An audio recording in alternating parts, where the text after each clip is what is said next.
Thank you. Thank you. It's an honour to be here, man. I grew up round here. Playing this gig is an honour, man. Thank you. Thanks very much for having me. Yeah. South West London boy in the house. I'm going away on a holiday with my wife soon. I'm going away with my wife. She does this thing, right? If you get her in an airport, I'm not allowed to have my own passport. It's embarrassing. It's embarrassing. I'm a 40-year-old man. I get to passport control. They say, you got your passport, mate? I'm like, no. I'm not allowed to carry it. Apparently, I'm not mature enough. I don't know what happens, man. The moment you get near an airport, she becomes like some sort of Russian people trafficker. Do you know what I mean? She's like, I must have all the passports.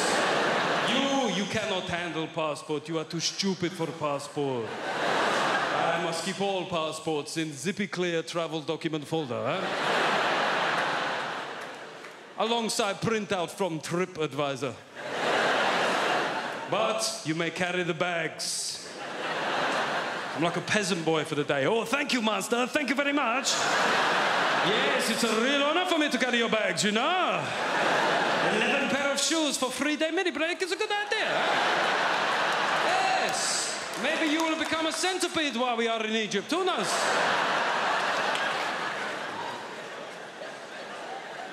I went on a stag do recently. I went to the Munich Beer Festival. Has anybody here been to the Munich Beer Fest? Seemingly everybody. How many days did you go for, mate? No days. Got deported on arrival. We went for 7 days. We got there on a Monday, right? We had 6 straight days drinking, Monday through Saturday. And on the Sunday, we said, we've got to do something different, right? So we went to Dachau concentration camp. Yeah. It was a weird shout. There's no getting away from it. Could have gone go-karting. I said, no, let's do some World War II here. It took a long time to get there, and when we got there, it was shut. Now, yeah, it felt inconvenient. However, given the wider backdrop of historical suffering, I didn't necessarily think that my inconvenience was that big a deal, right? So I just thought I'll take it on the chin. But we had a mate of us called Tim, and Tim started popping off at the German security guard. He said, mate, it's a Sunday, yeah? It's a big tourist day. It's outrageous that it's shut. I said, to be fair, it's outrageous that it was ever open, you know what I mean? It's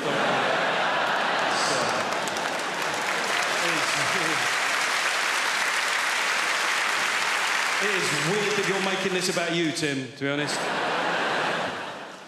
People say dumb things, though, don't they? I was having a beer with my mate Wayne the other day, and Wayne likes to tell you where he was on the occasion of big historical news events that happened within our lifetime, right? So I mentioned 9/11, and Wayne went, 9/11, remember where I was that day? I was like, don't care where you were. I don't see how it's relevant. I don't see how your whereabouts on that fateful, terrible day will form some sort of meaningful historical footnote, Wayne. I'm being honest here. He looked hurt. He went, I went, all right, where were you? He went, karate. I went, see, that's exactly the sort of trivial shit I was worried about, Wayne. He said, well, you know, I was in New York 6 months before that. Makes you think, doesn't it? I was like, no. No. To be honest, all it makes me think is I wish you'd been there 6 months later. Sorry. Call it as I see it. I voted Conservative at the last few elections. We got any other Tories in? Seems demographically unlikely, but let's go with it. 3,500 people, 7 Tories. All right, let's go with that. I mean, voting Conservative is like buying a James Blunt album, isn't it? Like, you know for a fact millions of other people have done it, but weirdly you never meet them. That's strange, isn't it? And look, I respect whatever your politics are. Let's be honest, British democracy is often about a choice between the least shit of 2 options. It's like you're going to get waterboarded, but you get a choice between sparkling or still. That is essentially, that's it. That's all you're getting.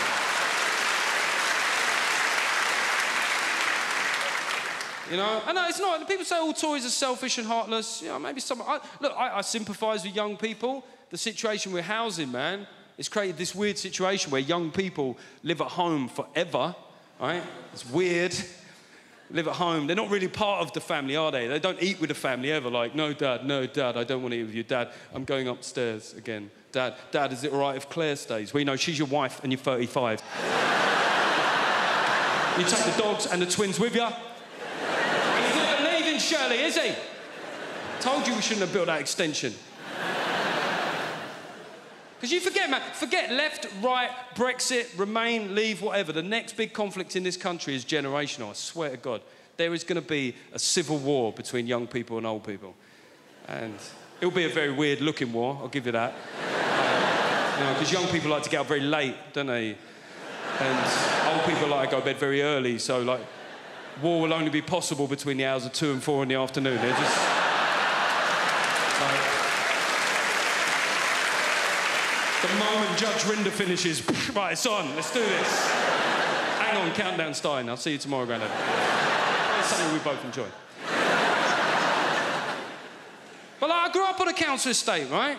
That's what makes it weird that I vote Conservative. I grew up on a council estate. My dad was a big trade union man. So growing up, I was sort of like a political Billy Elliot. Do you know what I mean? I had to conceal my true identity, hide in the Telegraph inside a copy of Razzle. You know, I was... You have no idea how hard it was for me. But my dad, in a way, like, he formed my view on, like, personal responsibility, because my dad, both my parents were disabled, but my dad, well, he had one arm right, bless him. It was before the age of decent prosthetics, and the only thing the arm could do is it had a thumb that could clamp down like that. I don't really know what that facilitates in the long run. Like, maybe you could parade a single business card around a room full of people. I don't know. Imagine what they can do with technology now. He had to put his arm in for servicing as well, genuinely, right? And one time, they got the arm back to him and they'd messed up the spring, so the thumb was now permanently in this position. It's very difficult to express your displeasure in life when you got this going on. He couldn't even complain to the people that had done it. I'm not happy. No, sir. Just 2 emoticons available in those days. But like, he didn't see himself as disabled. That was the phenomenal thing, you know. He never claimed disability benefit either. And me and my sister one day, we said, "Why is that, Dad?" He said, "Well, you know, I can walk, can't I?" I'm like, that's not the only criteria. Do you know what I mean? You should have seen him. The first time he watched the Paralympics, he was furious the whole time. He was like, "What's wrong with him? What's wrong with him? What's wrong with him? What's wrong with him? What's wrong with him? What? OCD? Oh, that actually helps with synchronised swimming. This is bullshit." What is it? Yeah, we only need one arm for javelin anyway. I'll tell you that much. Like waving his one remaining fist at anybody who wasn't just a torso, like...